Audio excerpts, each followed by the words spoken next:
رونا آتا ہے. کبھی ہم نے اللہ کی قسم کھا کر یہ جملہ سن لو, کبھی ہم نے سوچا نہیں تھا کہ مسلمانوں کے اتنے برے دن آئیں گے, اتنے برے دن آئیں گے کہ ایمان والوں کی بیٹیاں, پڑھے لکھے گھرانوں کی بیٹیاں عدالت میں یہ درخواست دے گی کہ میں اپنی مرضی سے ایمان اور اسلام کو چھوڑ رہی ہوں. درخواستیں وہاں پر آج بھی درخواستیں ہمارے ہاتھ میں آئی. آج بھی سوشل میڈیا پر تو تم صرف ویڈیو دیکھ رہے ہو اور تمہارا خون کھولتا ہے, لیکن علاج کیا ہے وہ تو کرنا پڑے گا نا. صرف واٹس ایپ پر ویڈیو آئی تو بڑے جذبات میں ویڈیو ہم بھی وائرل کرتے ہیں. وائرل مت کرو, یہ شیطان خود چاہتے ہیں کہ تمہاری موب لنچنگ کی ویڈیو وائرل ہو. کیوں؟ معلوم آپ کو اس کے پیچھے راز کیا ہے؟ پہلے دیکھو ایک زمانہ تھا کہ اگر کوئی کسی کو مارتا تھا تو ثبوت مٹاتا تھا. دیکھو میں کیا سمجھا رہا ہوں, کوئی نہیں سمجھایا. پہلے زمانے میں اگر کوئی کسی کو مارتا تھا تو ثبوت مٹاتا تھا, لیکن ابھی مار رہا ہے تو ویڈیو بنا رہا ہے اور اس کو وائرل بھی کر رہا ہے.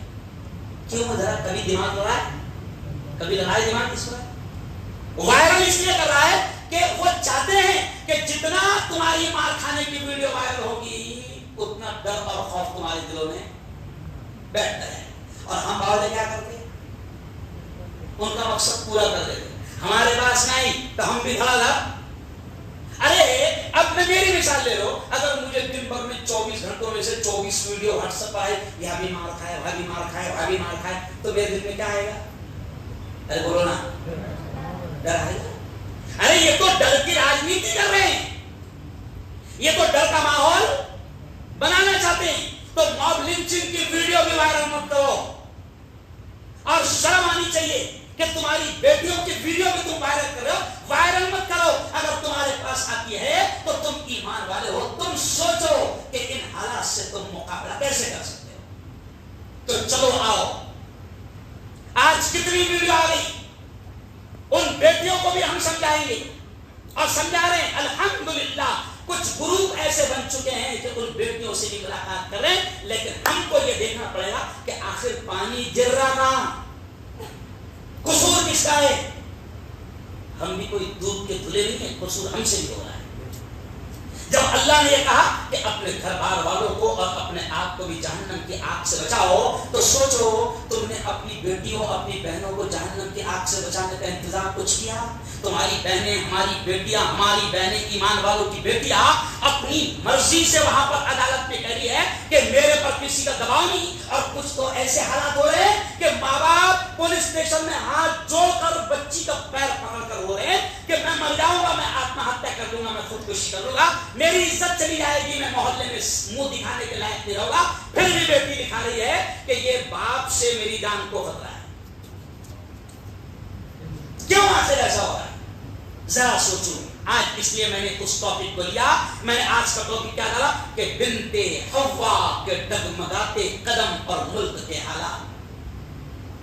یہ ایسا نہیں ہو رہا ہے. اب شروع سے سن لو. باقاعدہ برسوں سے اس پر محنت کی جا رہی ہے, اور محنت کرنے والے کتے باقاعدہ ویڈیو میں بول رہے ہیں. وہ ایک ہے ٹی وی چینل کا ایک سور ہے, ابھی اس کی ویڈیو وائرل ہوئی تھی آج سے 20-25 دن رمضان کے پہلے. وہ کہہ رہا ہے کہ 8 لاکھ لڑکیوں کو تو اب تک کے ہم نے ٹارگیٹ بنا لیا, اور کم سے کم 40 لاکھ لڑکیوں کا ٹارگیٹ ہے. مگر حکومت اتنی کمینی ہے کہ اتنا کھلے بولنے والوں پر کوئی کارروائی نہیں ہو رہی. وہ ڈائریکٹ پلان بتا رہے ہیں, کارروائی نہیں ہو رہی. اور مسلمان یہ ظلم بولنے کو بھی ڈر رہا, بلکہ مجھے بھی لوگ ڈرتا ہے. تم سنو تو صحیح ہے, میرے کو بھی ڈرتا ہے. بابا تھوڑا سا بابا کائے کا بابا رے, سن تو صحیح ہے. بولنے والے ڈر رہا, تو کیوں ڈر رہا؟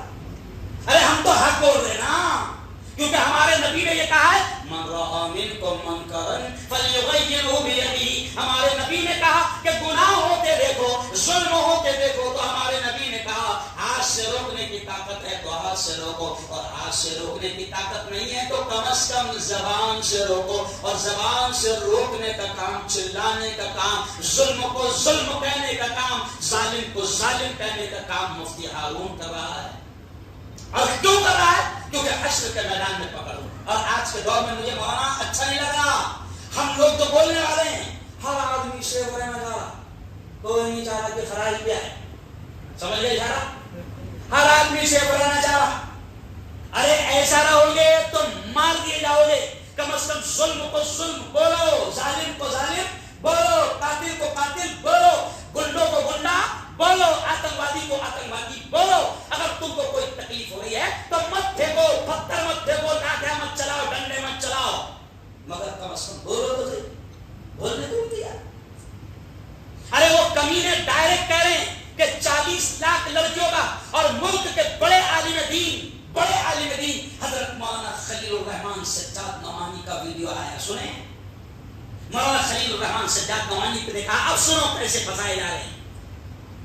مولانا خلیل الرحمان سجاد نعمانی نے کہا کہ ملک کی جو سب سے بڑی آتنکی تنظیم ہے, بڑی شریف تنظیم ہے اور ملک کی وفادار تنظیم ہے, ملک کا ترنگا 52 سال تک کے انہوں نے کبھی لہرایا نہیں تھا, اتنی وفادار تنظیم ہے نا. سمجھ گئے کیا؟ وہ تنظیم مولانا سجاد صاحب کہتے ہیں کہ انہوں نے باقاعدہ اپنے جوانوں کو ٹریننگ دینا شروع کر دیا اور ٹریننگ دی جا رہی ہے. مولانا سجاد کہتے ہیں کہ جوانوں کو, ہندو جوانوں کو ٹریننگ اتنی پیاری دی جا رہی ہے کہ تمہاری بیٹیاں جو کالج میں جاتی ہے, ٹیوشن میں جاتی ہے, کوچنگ کلاس میں جاتی ہے, پھر تمہاری بیٹیاں, کیونکہ تعلیم تم کو دلانا ہے, تمہارے دماغ میں بیٹھ گیا ہوا ہے کہ بچی کو اتنا پڑھا لو کہ خود کے پیر پہ بیٹھ گئے. سمجھ گئے اشارہ؟ بیٹھ گئے خود کے پیر پہ کھڑا جانا. اب وہ اتنا اچھا کھڑے رہنے کی تک کھڑا کرا دی. مولانا سجاد کہتے ہیں کہ جو بیٹیاں اسکول اور کالج اور کوچنگ اور ٹیوشن کلاسز جاتی ہے تو اس طریقے سے آر-ایس-ایس اپنے جوانوں کو تیار کر رہا ہے کہ آر-ایس-ایس کے جوان اتنے زبردست ٹریننگ لے رہے ہیں کہ اتنی اچھی اردو آپ نہیں بول سکتے. مولانا سجاد کہتے ہیں کہ لکھنوی اردو سکھائی جا رہی ہے ان کو. ماشاء اللہ, سبحان اللہ. محترمہ آپ کا نام کیا ہے؟ محترمہ آپ کا نام کیا ہے؟ پھر میں شوق تھی کہ مجھے بہت ساری باتیں کرنا, اس لیے میں تفصیل نہیں کر پاؤں گا. وہ اتنی پیاری بات کر رہے ہیں, سبحان اللہ, ماشاء اللہ. کیا بات, آپ نے تیاری کر لی؟ ماشاء اللہ, سبحان اللہ. کیسا گیا پیپر؟ اچھا گیا, الحمدللہ. اب یہ بہن سن رہی, الحمدللہ نہیں سمجھے اشارہ. بہن کیا سن رہی؟ ارے سمجھ گئے اشارہ؟ کیوں تو نہیں بول رہا اتنے اچھی اردو؟ وہ اتنے اچھی اردو سن رہی. ٹریننگ میں دیا جا رہا ہے کہ نام پوچھو, میں اشارے کر رہا ہوں صرف. ٹریننگ میں ان کو یہ بتایا جا رہا ہے ہندو جوان نام پوچھو, اور جب اس مسلم بچی نے نام بتائی تو اس کے نام کی تعریف, یہ الفاظ سکھائے جا رہے ہیں, اس کے نام کی تعریف کرتے رہو. ماشاء اللہ, بڑا پیارا نام ہے آپ کا. سمجھے جا, اس طریقے سے جال ڈالا جا رہا ہے, ٹریننگ دی جا رہی ہے.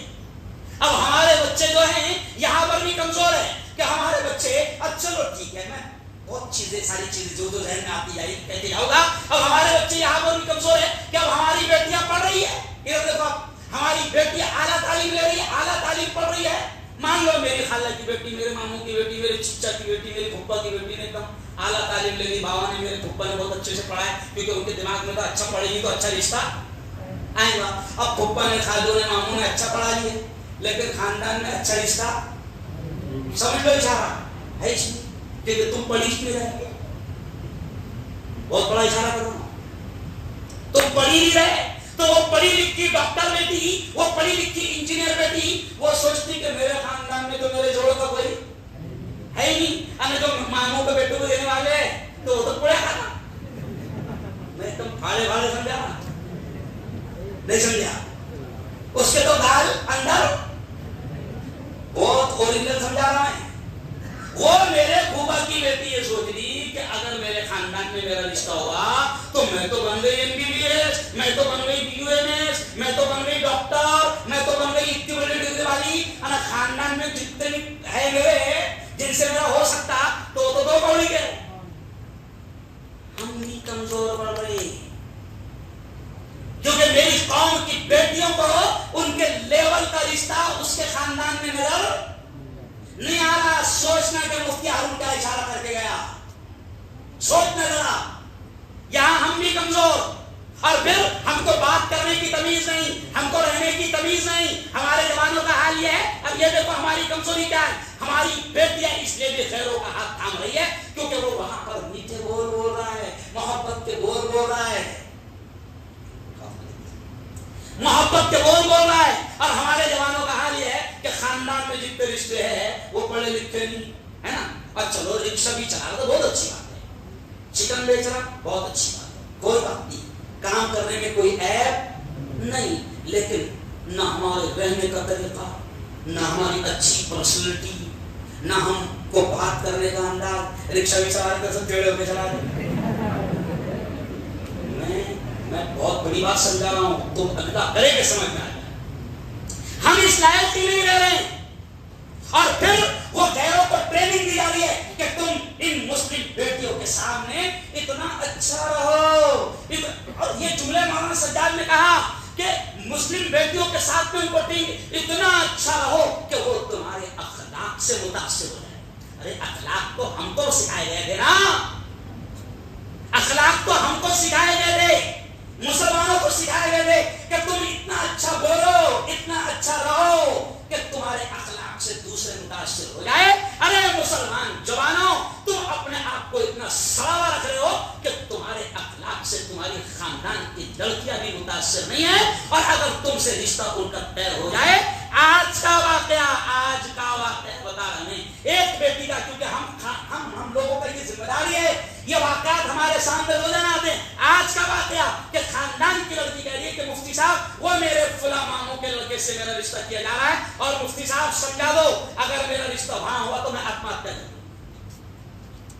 ذرا سوچو یہ جملے میں کم ہے دم کہ ہم اخلاق سے نہیں رہ پا رہے، ہم میں رہنے کا انداز نہیں، ہم میں بات کرنے کا انداز نہیں، ہم پڑھے لکھے نہیں جو. اور ہماری بیٹیوں کو یہ باقاعدہ جال بچھا کر کام کر رہے ہیں. لیکن چلو آؤ، بہت بڑا واقعہ ہے، میں ساری چیزیں نہیں سنا سکتا، لیکن صرف اشارہ کر رہا ہوں کہ او یارو اگر ہماری بیٹیاں بہک رہی ہے، ان کے قدم ڈگمگا رہے ہیں اور وہ ایمان چھوڑ کر، اسلام چھوڑ کر کفر کی زندگی کا حصہ بن رہی ہے، تو پھر کہیں نہ کہیں ہماری بھی ذمہ داری بن جاتی ہے کہ ہم ان بیٹیوں کے ایمان کی حفاظت کریں. اور میرے یارو، میں تو بیٹیوں سے بھی کہتا ہوں اگر عورتوں کا انتظام یہاں پر ہوتا، مائی کا انتظام عورتوں کے لیے بھی ہوتا، تو میں عورتوں سے بھی کہتا کہ وہ میری بیٹیاں، تم کو اللہ نے گھر کی ملکہ اور رانیاں بنا کر بھیجا ہے، تم قوم کی شہزادیاں ہو اور تم غیروں کی زندگی کا حصہ بن کر نوکرانیاں بن رہی ہو. کیا آپ بھی دیکھ رہے؟ اپنی بیٹیوں کو سمجھاؤ. کیا تم نہیں دیکھ رہے کہ کتنے ویڈیو آ رہے کہ پیار کے چکر میں بھگوا اور ٹریک کا نشانہ بن گئی ہماری بیٹیاں، اور پھر ان بھگوا آتنکوادیوں نے ان کو ٹریننگ دی گئی تھی کہ تم کو ان کو پھنسانا ہے، استعمال کرنا ہے، پھر اس کے بعد میں پھینک دینا ہے. اتنے پیسے لے لو، گھر بھی لے لو، لاکھوں روپے لے لو. ان آتنکوادیوں کے پاس میں پیسوں کی کمی نہیں ہے. اب وہ نوجوان اس میں لگ گئے ہیں، وہ الگ الگ طریقوں سے ہماری بیٹیوں کو پھنسا رہے ہیں. تو ہم کو کیا کرنا ہے آگے بتاؤ گا. تو میں آپ سے یہ کہہ رہا ہوں کہ ایسے ویڈیوز آ رہے ہیں کہ آج ہی 2 بہنوں کی ویڈیو آئی، آج ہی 2 بہنوں کہ کسی نکھل اور کسی کرن کی زندگی کا حصہ بنے تھے، اور پھر نکھل اور کرن نے 2 مہینے کے اندر ان کا انجام کیا کیا.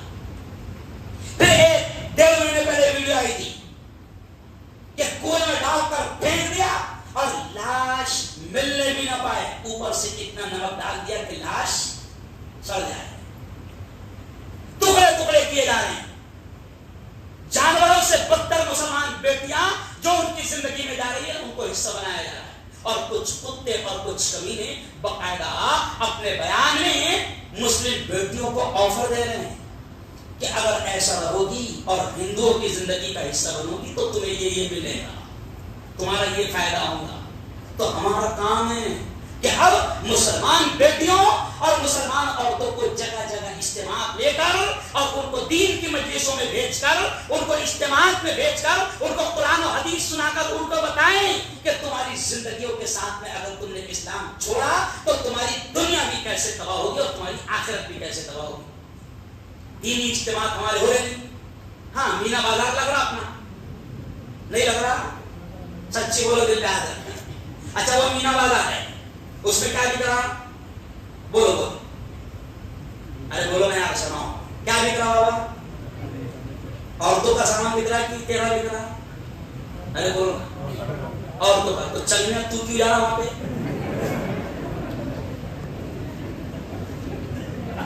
بڑا برا لگے گا جملہ, بہت برا لگے گا, لیکن میں رہبر ہوں, تلملا رہا ہوں میں پورے ہندوستان میں, اور مجھے یہ بھی کہتے ہوئے اچھا نہیں لگ رہا کہ آج ہماری بیٹیاں ہمارے جوانوں سے بھی محفوظ نہیں ہیں.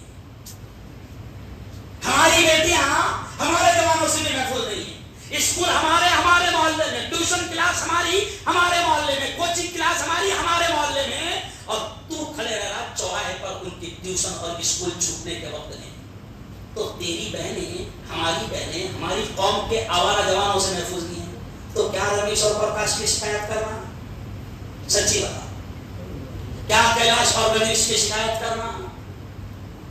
ہماری نظریں اتنی خطرناک کہ ہم اپنی بیٹیاں ہمارے سے محفوظ نہیں ہیں. او یارو سنو, اگر ان بھگوا آتنکوادیوں کا علاج کرنا ہے اور اپنی بیٹیوں کو بچانا ہے تو چلو اب سن لو اہم بات, ان کو بچانا ہے تو تم کو کڑی نگرانی رکھنا پڑے گی. کائے سے اب سن لو.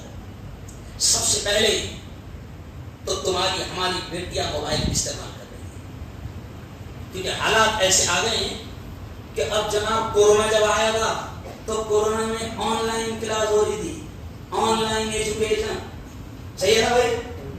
اب آن لائن ایجوکیشن جب شروع ہوئی تو رکشہ چلانے والے نے بھی اپنی بیٹی کو 10,000 کا موبائل دلانا پڑا, کیونکہ کلاس کا پہ چلتی. ارے بولو نا آن لائن. تو ٹھیک ہے, ہم پڑھانے کے ورودھی نہیں ہیں, ہم پڑھانے کے مخالف نہیں ہیں, لیکن سنو, یہ جو 2 سال کے اندر لاکھوں مسلمان بیٹیاں ہمارے ہاتھوں سے نکلی ہے, اس کی رپورٹ آئی ہے. کیا رپورٹ آئی ہے؟ کہ آن لائن جب کلاس ہوتی تھی تو آن لائن کلاس میں انٹرنیٹ شروع ہوتا ہے, اور انٹرنیٹ جن شیطانوں کے ہاتھ میں ہے وہ بڑے کتے ہیں, بڑے کمینے ہیں. کیوں؟ انہوں نے کیا کیا کہ آن لائن ہماری بیٹیاں پڑھ رہی تھی, ہم سمجھ رہے 3 گھنٹے میری بیٹی پڑھ رہی, 2 گھنٹے میری بیٹی پڑھ رہی, بالکل بھروسہ ہے ہماری بیٹیوں پر, لیکن بیٹیاں وہ عمر بہترین کی ہوتی ہے. یہ 2 سال کی رپورٹ ہمارے پاس آئی ہے کہ آن لائن کلاسز جب سے شروع ہوئی, کئی بیٹیاں آن لائن پڑھتے پڑھتے کہیں اور جگہ آن لائن ہو گئی. جملہ سمجھ گئے؟ جملہ سمجھ گئے؟ واٹس ایپ پر یہ آن لائن ہو گئی, انسٹاگرام پر یہ آن لائن ہو گئی, فیس بک پر یہ آن لائن ہو گئی, کیوں؟ اسنیپ چیٹ پر یہ آن لائن ہو گئی. اور موبائل کا اتنا دیوانہ اب ہماری بیٹیاں ہو گئی ہے کہ آپ ریلز کھول کر دیکھو. کیوں؟ مسلمانوں کی بیٹیاں جو ہے وہ موبائل کی شوقین ہو گئی اور اپنی ویڈیو بنا کر بھاگ گئی. اور بے شرم ماں باپ, حدیث میں ایسے ماں باپ کو دیوس کہا گیا. کیا کہا گیا؟ میں نہیں کہہ رہا ہوں, نبی نے کہا. وہ ماں باپ جو اپنی بیٹیوں کے ننگے پن سے خوش ہیں, وہ ماں باپ جو اپنی بیٹیوں کے ناچ گانوں سے خوش ہیں, حدیث میں ایسے ماں باپ کو, نبی کے الفاظ ہے کہ پیارے نبی نے ایسے ماں باپ کو دیوس کہا جو اپنی بیٹیوں کی آوارہ گردی سے خوش ہے. کئی مسلمانوں کے خاندان تو ایسے حافظ صاحب کہ پورا کے پورا خاندان ننگوں کا خاندان ہے, ماں بھی ویڈیو بنا رہی, باپ بھی ویڈیو بنا رہا, اور بچے بھی ویڈیو بنا رہے. بولو صحیح ہے کہ نہیں ہے صاحب؟ ارے بولو نا صحیح. اور پھر ہم کتنے بے شرم, ان کتوں کو ہم سیلیبریٹی سمجھ رہے ہیں, ہم ان کی عزت کر دیں, وہ اگر کہیں مل گئے تو ان کے ساتھ سیلفی کھینچا رہے ہیں. تو ایسے لوگوں کی تو ہمت. اور ارے بولو, ابھی تم کو معلوم, ابھی 7 دن پہلے کا ایک ویڈیو آیا, کہاں سے آیا سنو, یہ قوم کتنی بے شرم ہو گئی اور ایسے لوگوں کو بڑھاوا دے رہی ہے. 7 دن پہلے کا ویڈیو آیا کہ ہمارے یہاں کا ایک بمبئی کا آوارہ عمرے کو گیا, سمجھ رہا, تو وہاں جا کر اس کے ساتھ میں لڑکیاں اور عورتیں سیلفی لے رہی ہے, اور کہہ رہے ہم تمہارے بہت بڑے فین ہیں. وہاں کعبے کے سامنے سیلفی.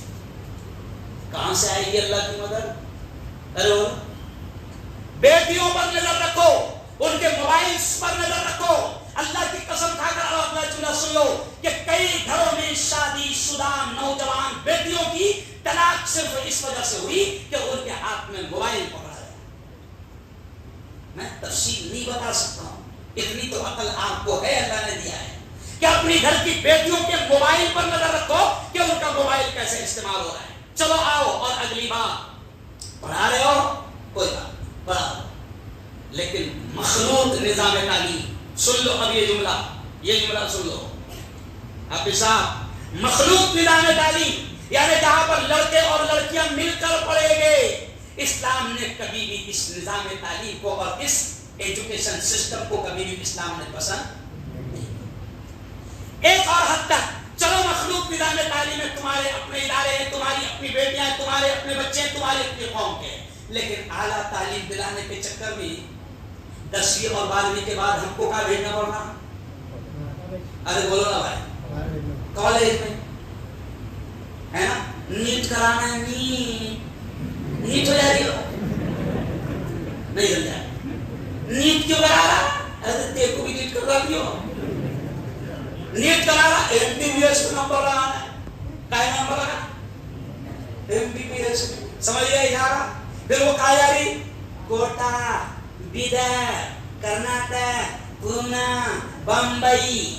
ارے یارو ماں باپ کو صرف پڑھا دینے سے کام نہیں چلے گا. اللہ کی قسم ابھی 2 ماں باپ مجھ سے ملے, 2 ماں باپ 1.25 کروڑ روپے انہوں نے خرچ کیا بیٹی کی تعلیم پر, کیونکہ MBBS کی رشوت کتنی ضروری ہے سمجھئے, 1.25 کروڑ کھیتی بیچ کر لگا دیا, اور پھر وہ ماں باپ روتے ہوئے کہہ رہے کہ مفتی صاحب اللہ کی قسم زندگی میں کبھی اتنی بڑی بھول نہیں کی تھی, 1.25 کروڑ کھیتی بیچ کر لگا دیا, اور آج بچی نہ دین کی رہی, نہ ایمان کی رہی, نہ میری رہی, نہ اسلام کی رہی. کہاں جا رہی؟ پڑھاؤ, ہم منع نہیں کر رہے, لیکن صرف پڑھنے کے نام پر بیٹیوں کو چھوڑ دینا دور, اور ان کے دین اور ایمان اور اسلام کی فکر نہیں کرنا, ان کی تربیت کی فکر نہیں کرنا, یہ بڑا جرم ہے. اور کل قیامت کے دن ماں باپ کی پکڑ ارے بولو ہوگی. ہم چھوڑ لے رہا اس کو, بھروسہ کرو بالکل کرو, لیکن اندھا بھروسہ. تمہاری کیا بات ہے؟ نبی پاک نے فرمایا کہ اپنے بچوں کی نگرانی کرو, یہاں تک کہ حدیث میں تو یہاں تک کیا آتا ہے, حضور نے کہا کہ اپنے گھر میں کوڑا رکھو. یہ حدیث کے الفاظ بڑا میرے نہیں ہے, حدیث کے نبی نے کہا اپنے گھر میں کوڑا رکھو, اور پیارے آقا نے فرمایا کہ 7 سال کے جب تمہارے بچے ہو جائیں تو ان کو نماز کا حکم کرو, اور 10 سال کے ہونے پر اگر نماز نہ پڑھے تو ان کو مارو. تو یہ جملہ بتا رہا ہے کہ پیارے نبی نے کہا کہ اپنے بچوں کی اچھی تربیت کرو. آج تربیت نہیں ہو پا رہی ہے, ماں بھی موبائل میں لگی ہے, باپ بھی موبائل میں لگا ہوا ہے, پورا گھر موبائل میں لگا ہوا ہے. مولانا طارق جمیل صاحب کا ایک ویڈیو آیا, وہ کہتے ہیں کہ میں ایک گھر میں گیا, 4 لوگ اس گھر میں, بیوی, شوہر, بیٹا, بیٹی, 4 لوگ ہال میں بیٹھے ہوئے, اور کمال کی بات ہے 4 لوگ ایک ہال میں بیٹھے ہوئے, 4 ایک دوسرے سے بات نہیں کر رہے, سب اپنے اپنے موبائل میں لگے. ہو گیا نا ہر گھر کا حال یہ, کوئی کسی سے بات کرنے کو تیار. وہ نوکری پہ سے آ رہا تو وہ بھی لگ جا رہا کہیں میں موبائل میں, بچوں کو ٹائم نہیں دے رہا, بیٹی کو ٹائم نہیں دے رہا, بچوں سے کبھی دین کی بات نہیں کر رہا, کبھی ان کو ساتھ میں لے کر قرآن کی تلاوت نہیں کر رہا, کبھی ان کو ساتھ میں لے کر انگلی پکڑ کر مسجد میں نہیں لے جا رہا. ہم نے تو پچھلے بیانوں میں امت کو بھیجا تھا کہ یہ معصوم بچے جو مسجدوں میں آ رہے ہیں ان کو آنے دو, ان کے شرارت بھی ہونے دو, ان کو مت ڈانٹو, کیونکہ آج اگر ان کو تم مسجدوں میں آنے دو گے تو کل کے یہی بچے پھر جوانی کے نمازی بنے. کرو ان کی تربیت, ہماری ذمہ داری ہے. ساری طریقے سے میں آپ جوانوں سے کہہ رہا ہوں کہ یارو میں آپ کو ایک ذمہ داری دے رہا ہوں, اللہ کے واسطے ذمہ داری دے رہا ہوں. باتیں تو بہت ساری ہیں لیکن اللہ کے واسطے ذمہ داری دے رہا ہوں کہ ہر محلے میں ایک حفاظتی ٹیم بناؤ, ہر محلے میں ایک حفاظتی ٹیم بناؤ. اس حفاظتی ٹیم کا کام یہ ہوگا ایمانداری کے ساتھ, کسی کی عزت میں اچھلنے دینا. اگر کسی کی بیٹی, سن لو اب جو اشارہ کر رہا ہوں, اگر غلط قدم اٹھاتے ہوئے نظر آ گئی تو اس کو چوچو نہیں کرنا, اس کی عزت بھی اچھلنے مت دینا. اللہ کو حاضر جان کر تمہارا کام یہ ہوگا ہر محلے میں 5-10 جوان ٹیم بنا لو. تمہارا کام یہ رہے گا کہ تم نظر رکھو کہ میری قوم کی بیٹیاں, میری بہنیں, ایمان والوں کی بیٹیاں, مسلمانوں کی بیٹیاں اگر ٹیوشن یا کوچنگ کے نام پر اگر غلط راستوں پر جا رہی ہے تو ان بیٹیوں کو کیسا بچایا جائے. اللہ کو حاضر جان کا کام کرنا, اللہ تمہاری مدد کرے گا. یہ نہیں سوچنا کہ اگر کسی کی بیٹی غلط راستے پر مل گئی تو پھر اس کی باپ کو اچھالو, اس کی عزت کو اچھالو. اور ماں باپ سے بھی یہ کہوں گا, سن لو, یہ ہمارے ساتھ ہو رہا ہے. جب کسی ماں باپ کو جا کر سمجھا کے ادھر دیکھو, یہ بہت خطرناک بات بول رہا کہ بابا دیکھو, یہ جملہ سن لو, بابا دیکھو ایسا ایسا پتا چلا. جملہ سننے میں کیا سمجھا, آپ کی بیٹی کے تعلق سے ایسا ایسا پتا چلا, ہم آپ سے ریکویسٹ کرتے ہیں کہ تھوڑا سا دھیان رکھو. تو کچھ ماں باپ تو الٹا ورس جا رہے. یہ ہو رہا ہوگا, یہ ہو رہا. میں آپ سے ہاتھ جوڑنا جائز نہیں ہے, لیکن اللہ کی قسم میں پریشان ہو گیا ہوں سارے حالات دیکھ دیکھ. رانی یار دل نہیں مان رہا کہ کیا کرنا اور کیسے کرنا. میں آپ سے کہہ رہا ہوں, او جوانوں, پہلے تو طے کر لو کہ دیکھو یہ ہماری بیٹیاں ہیں, ہماری بہنیں ہیں, اور اگر ایک ایمان والے کی بیٹی کسی کفر کے ساتھ پہ جاتی ہے تو دین, ایمان, اسلام سب تباہ ہو جاتا ہے. اس کی تو آخرت تباہ ہو ہی جاتی ہے, لیکن ہمارا اسلام, دین اور ایمان بھی بدنام ہو جاتا ہے. تو ہم سب کی ذمہ داری ہے کہ ہم اپنی بیٹیوں کا خیال رکھیں. اور کیا خیال رکھیں سنو, میں صرف ترجمے کی باتیں سناتے جا رہا ہوں. ابھی میں یہ کنن وڈر جتنا یہ جو برفڑا کا علاقہ ہے وہاں پر ایسے واقعات پیش آئے, اور ابھی پرسوں بھی ایک واقعہ ایسا پیش آیا کہ 2 مسلمان معصوم بیٹیاں, ایک بیٹی 8 سال کی اور ایک بیٹی 13 سال کی, کورٹ میں رو رہی ہے, ماں کے ہاتھ پاؤں جوڑ رہی. جملہ سن لو, ماں کے ہاتھ پاؤں جوڑ کر بیٹیاں رو رہی ہے کیونکہ ماں کسی اور کے ساتھ جا رہی ہے. ماں اور کس کے ساتھ جا رہی ہے؟ اب سن لو, یہ بچت گٹ والے جو حرامی قسم کے لوگ آتے ہیں, بہت بڑا اشارہ. بچت گٹ میں ہمارے گھروں تک, یہ جملہ سن لو, بچت گٹ والے ہماری عورتوں تک, ہماری بیٹیوں تک, ہماری ماؤں تک, ہماری بہنوں تک پہنچتے ہیں. اور تم کو نہیں معلوم کہ جب بچت گٹ میں ان ماؤں کو قرضہ دیا جاتا ہے, ہماری بیٹیوں کو قرضہ دیا جاتا ہے 50,000, 1 لاکھ, اور سنو مجھے اچھا نہیں لگ رہا بولتے ہوئے, 1 لاکھ قرضہ دیا جاتا ہے, اور جب کچھ عورتیں وہ قرضہ دینے کے لائق نہیں رہتی تو خاموش طریقے سے انہیں حرام کام کی طرف اڈے پر لے جائے. مجھے اچھا نہیں لگ رہا, اللہ کی قسم کہتے, اور میں اپنی آنکھوں سے یہ واقعہ دیکھ رہا ہوں. دھیان رکھو, اب یہ جملہ سن لو, بچت گھر, لون لینے والا, بینک والا, ہفتہ وصولی والا, کیوں, سبزی والے, دودھ والے, پھیری والے, کیوں, کسی بھی بہانے سے ان شیطانوں نے پورا پلان بنایا ہے کہ کسی بھی بہانے سے مسلمان عورتوں کے قریب جایا جائے اور پھر ان کو اپنے جال میں پھنسایا جائے. آپ کی اور میری ذمہ داری ہے. بلکہ ایک اور جملہ سن لو, یہ میں نے سوچا بھی نہیں تھا, خدا نے ذہن میں ڈال دیا کہ کوشش کرو جوانوں اور میرے مسلمانوں, کوشش کرو کہ تمہاری عورتوں کو تیل اور سبزی کھانے بھی باہر جانے کی نوبت نہ آئے. یہ تیری ذمہ داری ہے, یہ تیری ذمہ داری ہے. نکاح جب ہوتا, معلوم ہے کہ قاضی کیا بولتا, نکاح جب اپنا قبول ہوا تھا کیسا بولتا ہے, قبول کیا قبول کرا باولے, تو نے قبول کرا کیا پہلے یہ تو سمجھ. قاضی مولانا سمجھانے کو ان کو پھاڑے, قاضی جب قبول کراتا تو کیا بولتا معلوم, اتنے مہر کے بدلے مع نان و نفقہ کے, یعنی کیا مطلب ہوگا اس کا, نان نفقہ مطلب کیا ہے,